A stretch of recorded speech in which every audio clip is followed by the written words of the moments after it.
Speech delay atau keterlambatan bicara merupakan suatu kondisi di mana perkembangan bicara anak itu tidak sesuai dengan usianya. Biasanya kita pakai batasan usia 2 tahun, di mana pada usia 2 tahun kemampuan anak untuk mengucapkan kata-kata itu lebih dari 100 kata dan juga bisa membuat kalimat. Dan yang terpenting pada usia 2 tahun, anak sudah bisa mengerti perintah sederhana. Gangguan bicara merupakan bagian dari keterlambatan bicara. Jadi kalau proses bicara pada anak itu ada 2. Satu, bahasa reseptif, yaitu kemampuan anak untuk bisa mengerti apa yang diinstruksikan oleh orang lain. Dan yang kedua adalah kemampuan bicara ekspresi. Nah, gangguan bicara itu masuk dalam kategori gangguan perkembangan bicara yang ekspresif.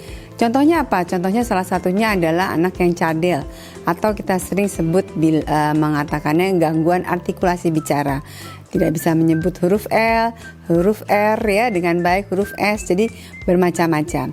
Atau juga contohnya adalah stuttering atau gagap, di mana beberapa anak pada saat memulai bicara dia terbata-bata ya, setelah itu dia lancar. Jadi gangguan bicara itu merupakan bagian dari kelompok keterlambatan bicara pada anak. Untuk keterlambatan bicara sebenarnya bisa dideteksi pada usia berapapun. Tetapi kalau menggunakan istilah keterlambatan bicara, biasanya kita menggunakan usia 2 tahun. Mengapa pada usia 2 tahun? Karena pada usia 2 tahun kemampuan anak baik bahasa ekspresif maupun bahasa reseptifnya itu sudah mumpuni ya. Jadi pada usia 2 tahun anak harus bisa mengucapkan lebih dari 50 kata. Kemudian bisa mengucapkan lebih dari 2 kata, membuat kalimat, bahkan ada yang bisa mengucapkan 2-3 kalimat.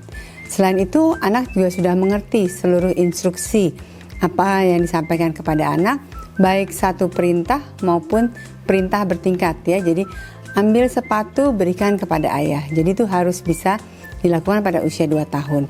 Sebenarnya pada usia sebelumnya seperti usia 1 tahun, kalau melihat milestone perkembangan bicara, anak itu sudah bisa mengucap minimal 1-2 kata. Biasanya sebutan kepada orang tuanya ya, yaitu mama dan papa. Rata-rata demikian.